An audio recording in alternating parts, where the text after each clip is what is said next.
So I'm watching the Weather Channel a few weeks ago, and I see that there's a hurricane headed towards Hawaii. And the name of this hurricane is Kiko. As soon as I seen the name Kiko, it took me back to 1997. A couple of days after that, I'm reading the comments. And somebody left the comment, and this person's name was Corie Williams. Again, I was taken back to 1997, a year that I wish didn't exist, because this was the year that my life was flipped upside down. I was saying this in another video that our past, it's coming to stare us right in the face. That's why I'm glad that I didn't do a lot of bad things to people back in the past, because it's coming. And for the last few weeks, the energy of 1997 been in my reality. A couple of days ago, I get an email, and it's a long email. Basically, this email was asking me, how can I live in a place like Watts or South Central and not gangbang? I mean, everybody gangbang, except for the nerds, and I'm clearly not a nerd. So how did I get away with not gangbanging? After I read that email and thought about Corie Williams and Kiko, 1997, I decided to tell my testimony on why I don't gangbang, why I never liked gangbanging. I used to gangbang. I didn't get chased off the gang. I didn't have to drop my flag. I didn't hide. I didn't run. I didn't have to fight. I didn't have to move. I didn't have to hide or anything like that. I just walked off. And people respected that. And the people who didn't respect that, they're not here right now. And it wasn't because of me. It's because the Most High is the Most High. SR&BG, the 11-8 East Coast Black Crips, Wormwood, and Corie Williams. This is my testimony. Before I start this, I want to thank everybody that like, comment, share, and subscribe. I see it. God see it. Blessings to you in your situations. Just in case you don't make it to the end of the video, I wanted to thank you now. Thank you. And I really mean that. Like I said, January 1997, that's the day that my whole life changed. Matter of fact, that's the day that my life changed. Corie Williams' life changed. Baby Kiko life changed. Little Evil life changed. And my brother Bang life changed. This was life changing for a lot of us. Once this happened, the whole hood went dark. They raided everybody. And it was sad. After Corie Williams' funeral, somebody left her obituary on my sister's doorstep. I don't know if they was being funny or they was threatening us or saying thank you or whatever they was doing, but it was real weird and eerie. This picture right here was the picture that they used for the obituary. I'm about to play this video because this video is going to explain the day that my life, it turned all the way around, man. I was gangbanging, although I didn't like gangbanging. I was gangbanging. I didn't plan on going to the military. I didn't plan on none of this type of life, serving the Most High or anything. But this day, it changed my life. This is part one of my testimony. I'm going to have to make a part 2 and a part 3, but for now, this is part 1. This is the story of the 11-8 East Coast Block Crips, Wormwood, and Corie Williams, rest in peace. In the 11-8 East Coast Crips, which is a gang located. Welcome to Hood Politics. In this episode, I will be discussing an incident involving a woman named Corie Williams in the 11-8 East Coast Crips, which is a gang located on the east side of South Central Los Angeles. The facts of the case are as follows. In 1997, the 11-8 East Coast Crips were at war with the surrounding blood gangs. These gangs included the Athens Park Bloods, the Miller Gangster Bloods, the Denver Lane Bloods, and the Bounty Hunter Watts Bloods. Not only those. You see, 1995, 96, and 97 was some bloody years because at that time, we wasn't only beefing with Athens Park, Denver Lane Bloods, Bounty Hunters, Millers. We was also beefing with Kitchen Crips, 11-6 Avalons, 11 Deuce Broadways, Main Street Mafia Crips, and I can even say the Backstreet Crips. We were surrounded by enemies, and it was a bloody year. 1997 was a bloody year. I just had to say that. You hear what I'm saying? Blood gang members rode the Route 53 MTA bus from Centennial High, which is a Compton high school dominated by Pyru and blood gangs. The bus's route went through 11-8 territory. The Bloods would shout insults and flash gang signs from the bus as it passed by, which upset the Crips, and they decided to take action. On January 15, 1997, a group of 11-8 Crips met up and planned to ambush the bus. Wilbur Pugh, also known as Lil Evil, was 20 years old at the time, and being an older member, he coordinated the attack. Robert Johnson, also known as Lil Bob or Baby Kiko, attended the meeting. He was 16 years old at the time. Nicholas Briggs was also at the meeting, but he declined to join the group in the attack because he had a court date, and 3 or 4 other Crips. So, I'm the Nicholas Briggs that he's talking about. And I didn't decline to join them because of a court date. I declined to join them because I knew that something bad was going to happen. Yeah, even when I was younger, I knew when blood was going to be shed. Days leading up to this, I had a bad feeling. I was having bad dreams. It was all bad. So when we was at the meeting, and we're talking about these guys on the bus, for one, we wasn't going to shoot them. It wasn't going to be like we're going to go and shoot up the bus at all. We was going to hop on the bus. We was going to bully them. We was going to beat them at the most. But I still didn't want to go, and I didn't go. I didn't want to go because still to this day, I know when death is in the area.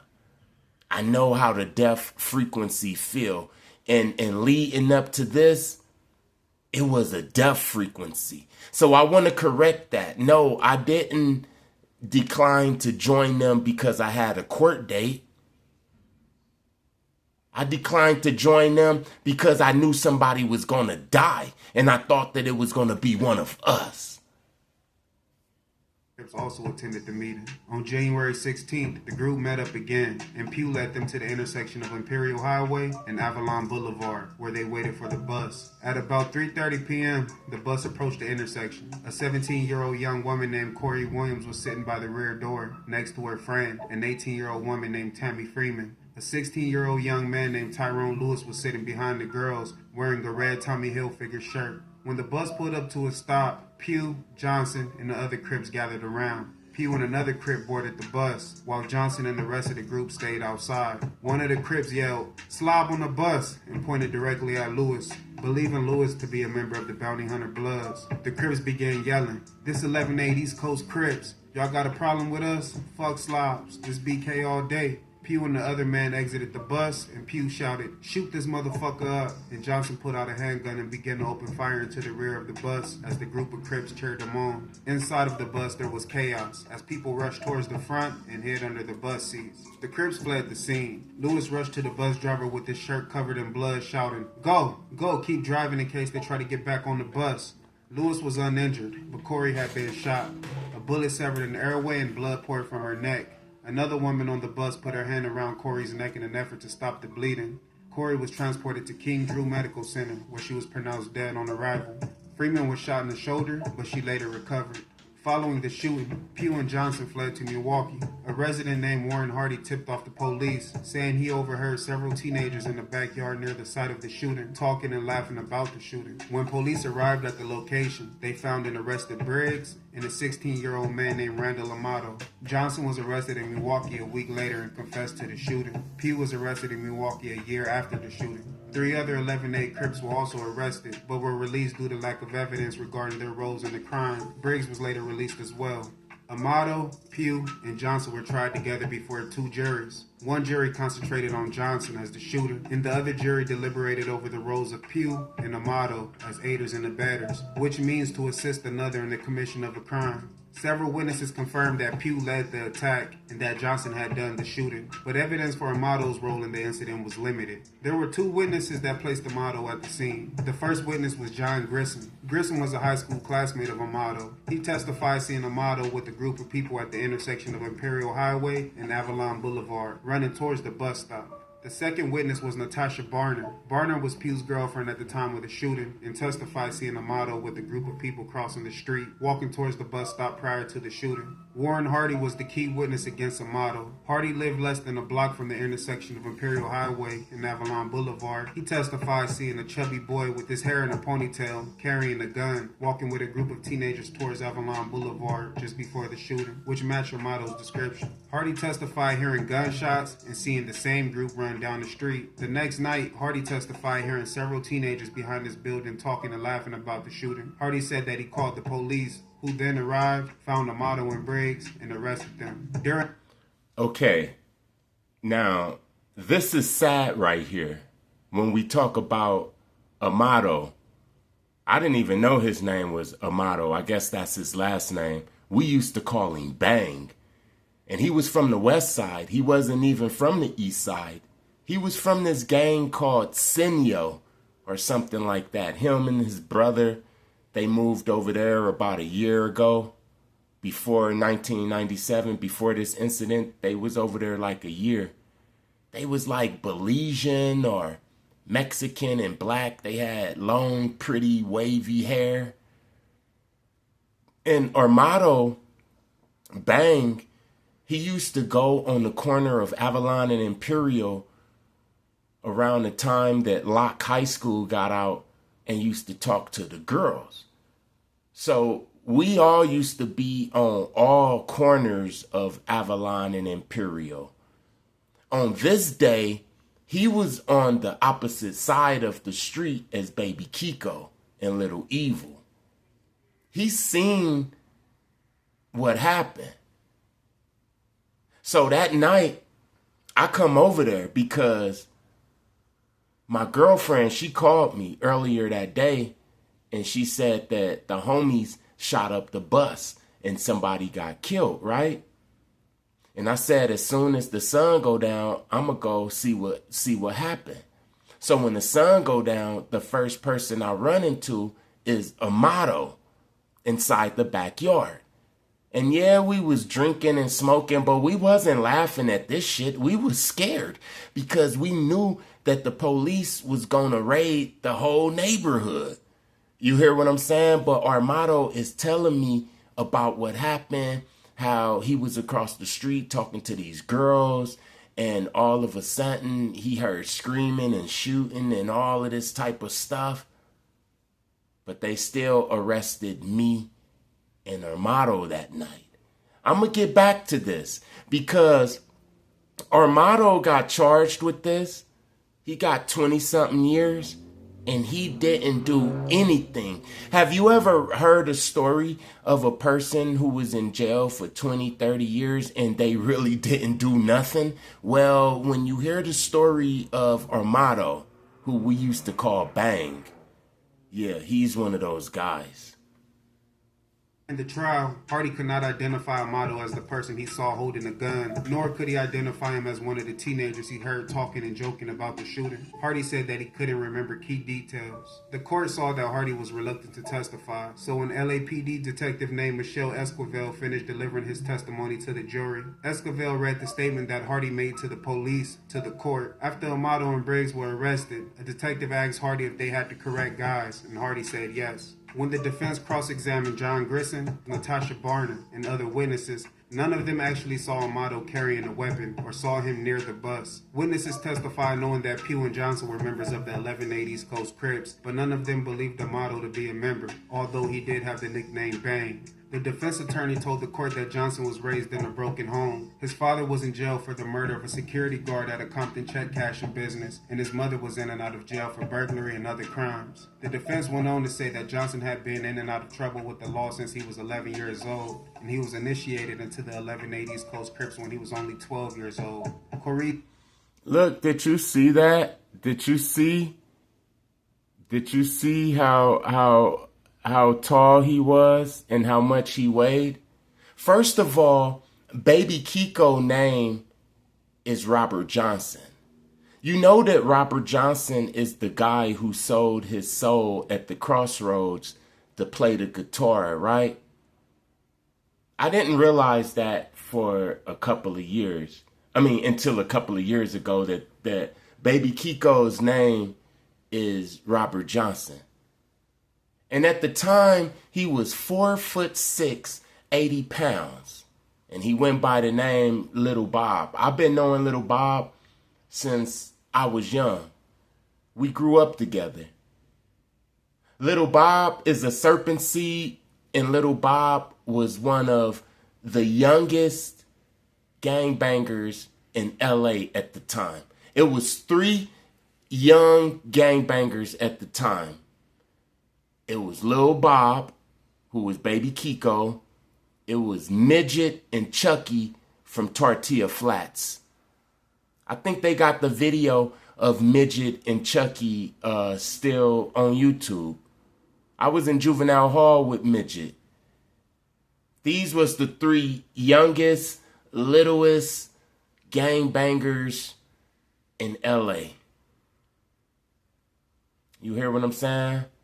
Look how small this guy is. 4'6", 80 pounds. 16 years old. Serpent seed. Father in jail for killing somebody in Compton. His mother in and out of jail. I remember his mother. I never met his father, but I remember his mother. I remember his brothers and all of that. His big brother was from Eastside Hustler. I remember, man, 1997. I wish this day never happened. 12 years old. Corie's family and friends spoke to the court. Corie was a fan of oldies music and horror movies. She was a senior at Centennial High and was looking forward to graduation. At the time of her murder, Corie had a form to order her graduation gown in her back pocket. Corie's mother, Loretta, said that she felt unsafe with Corie walking the streets, and she believed that her riding the bus was a safer option. Bill Cosby reached out to Corie's mother after the murder to give his condolences. Cosby's son, Ennis, was murdered on the same day as Corie. Ennis was... Now this is when it all took a turn. Baby Kiko and Little Eve didn't realize that they killed Corie Williams a couple of hours and a few miles away from where Bill Cosby's son was going to be taken out. You see, if it wasn't for Bill Cosby, this would have just been another day in Watts / South Central. You know that down Central where that bus route is, that's the borderline of Watts and South Central.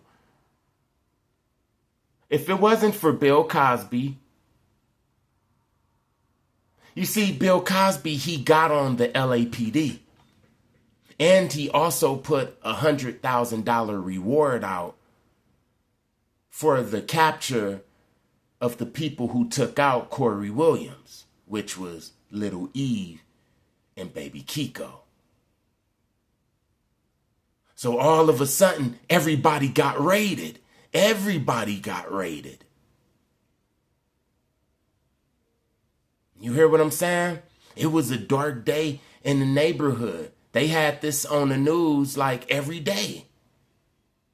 Because of Bill Cosby. Because Bill Cosby's son got taken out. I met Bill Cosby. I met Bill Cosby because of this. I'm going to talk about that a little later. But I just wanted you to know that the only reason that Corie Williams came on the news and they did this deep investigation and put it in everybody's face and raided everybody and shook the whole neighborhood up, it was because of Bill Cosby. Changing a tire on the side of a road in Los Angeles when he was shot in the head by a man named Mikhail Markisev in a failed robbery attempt. Witnesses that were on the bus during the shooting took the stand against Pugh and Johnson, and the prosecutor reiterated Hardy's statement against Amato. Ultimately, Randall Amato was sentenced to 27 years to life in prison. Wilbert Pugh was also sentenced to 27 years to life in prison, and Robert Johnson was sentenced to 35 years to life in prison. During the sentencing, Pugh tried to leave the courtroom, and Amato lunged at the prosecutor and had to be restrained. After the sentencing, the defense attorney discovered that Hardy was a Piru gang member and on probation at the time of his testimony. The defense told the court that Hardy wasn't a reliable witness because he's from a rival gang and because he may be earning favor with his probation officer by testifying. The defense accused the prosecutor of suppressing evidence that could have changed the outcome of the trial. Amato filed for a new trial, but his motion was denied. Amato took his motion to the Ninth Circuit Court, and after 15 years, Amato's conviction was reversed and remanded. Loretta went on to establish a scholarship fund in Corie's honor. I want to thank you guys for tuning in. Please like, comment, and subscribe.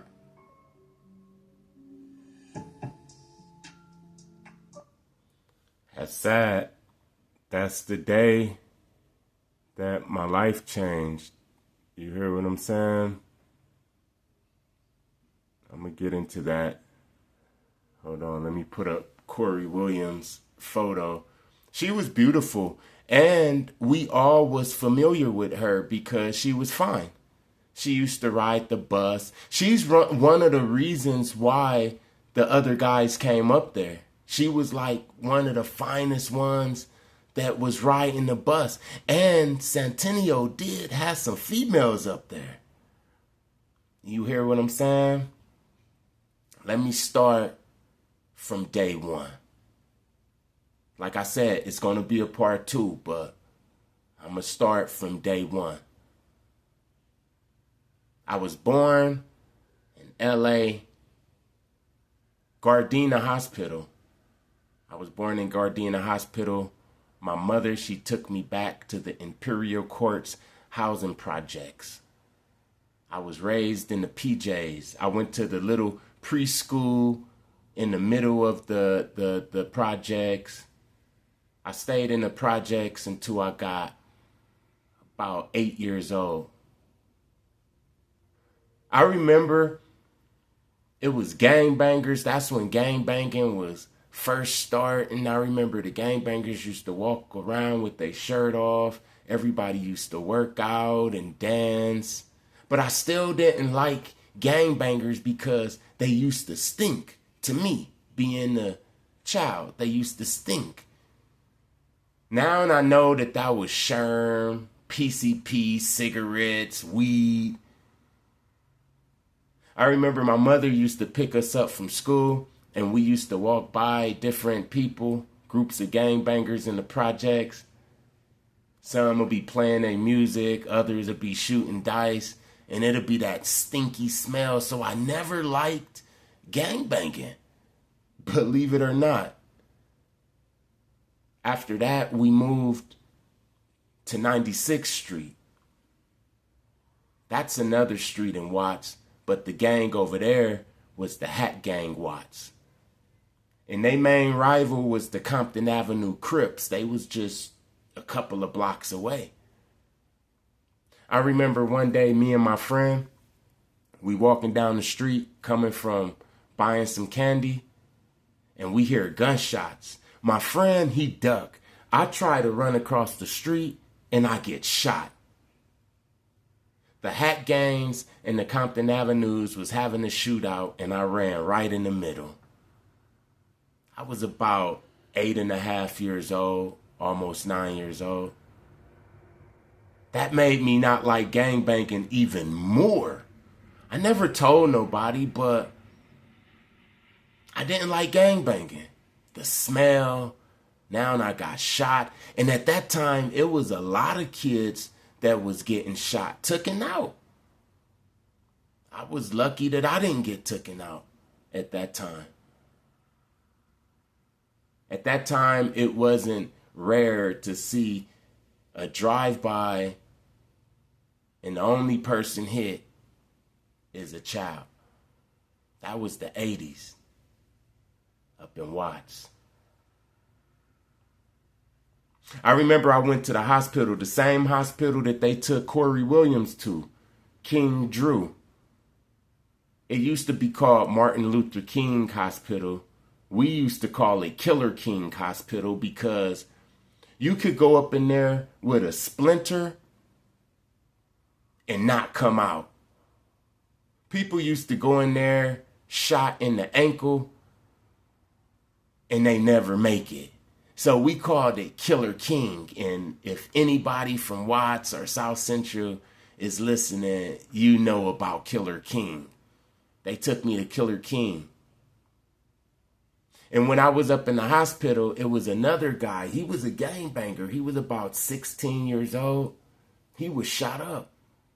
And his parents came. And before his parents came, we was talking, and he was real sad because I was the youngest victim of gang violence that he's seen. And he felt real bad. It's like something came over him. And his parents came, and they was good parents. It was rare that we seen good parents in Watts in the 80s. But his was some good parents, and I could tell that they was God-fearing because the mother was talking about God and Jesus and the Bible and let me pray for you and all of that. They gave me candy, and before she left, his mother said that I'm chosen, I'm special. She could see it on me. That's the first time I ever heard that before. I remember that. That was the late 80s. That's when my father was still around too. He was in and out the house, but he was around. He was on alcohol bad though. I remember the fights and stuff like that, but I really didn't care. Believe it or not, I really didn't care. I didn't care if he was there or if he left or anything like that. I didn't care about nothing like that because we had a ladybug bush in the backyard. It was a little bush where ladybugs, they lay their eggs, right? And I used to go back there and play with the ladybugs, and I was weird like that. And I remember one time I get a handful of ladybugs after school, and I put them in the freezer, and I forgot about them.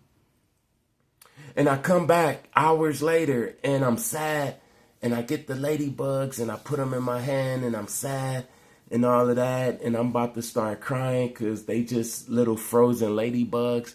And all of a sudden, they started moving and crawling. I never told nobody. Well, I did. I told my next door neighbor. His name was Dwight. And he used to see me bring the ladybugs back to life after that.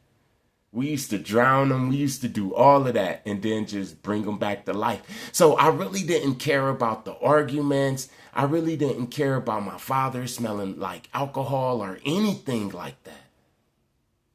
I remember one time I'm sitting on the curb right across the street from 96th Street School because we lived down the street. And from a distance, I see my father coming. I could still see the long, ugly coat and his pants hanging off of him like he needed a belt. I could still see it. And he came up to me and he asked me what I'm doing on the curve. And I lied. I said, I'm sad because the principal said a bad word to me. I lied. And he said, come on. And I was like, no. And he had a gun. If it was this day and age, they would have killed his ass. He took me to the school and asked for the principal, and he was drunk and acting crazy and all of that type of stuff. I still remember that, but I didn't care. I was just trying to look for more ladybugs and bugs that I could kill and bring back to life. So after that, we moved to 116th. You know that 116th and Avalon is where the Watts riots started. We moved right over there where the Watts riots started. At the time, it was 11-6 Avalon Hood. And I still remember them, just like I remember the gangsters that was in the Imperial Courts housing projects. It was tall ones, short ones, black ones. A lot of them had long hair. I remember the gangbangers' hair was longer than the females. Everybody worked out and looked like they could fight. And again, the sherm smell. I remember people like Mumbles and Iceman and Little Iceman and Crazy and Sleep. Little Crazy, I remember them. This was about 1989, 1990. We move over there. And I still don't like gangbangers. I don't like how they dress. I don't like how they move. It's stupid to me. And now it's even dumber because I'm older. At the time, I'm going to Markham Junior High School because I got kicked out of Samuel Gompers.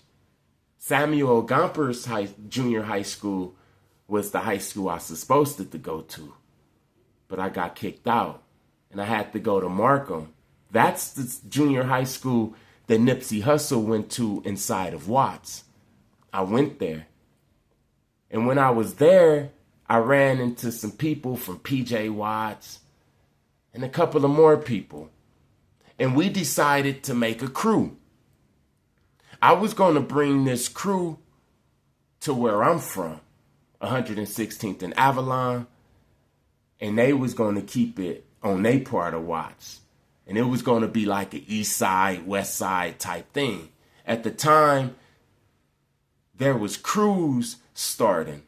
This is the same time that Nothing But Trouble started. There's a gang called Trouble. We was a crew like that. So I went back to my neighborhood and I recruited all of my neighbors. And by the next summer, we was the biggest crew on the east side of Watts, South Central. We had members that was from all types of gangs. Well, we wasn't from gangs. We were young. But we was associated with people like, I was associated with PJ Watts in 11-8 East Coast. I had members that was associated with 11-8 East Coast and Avalon.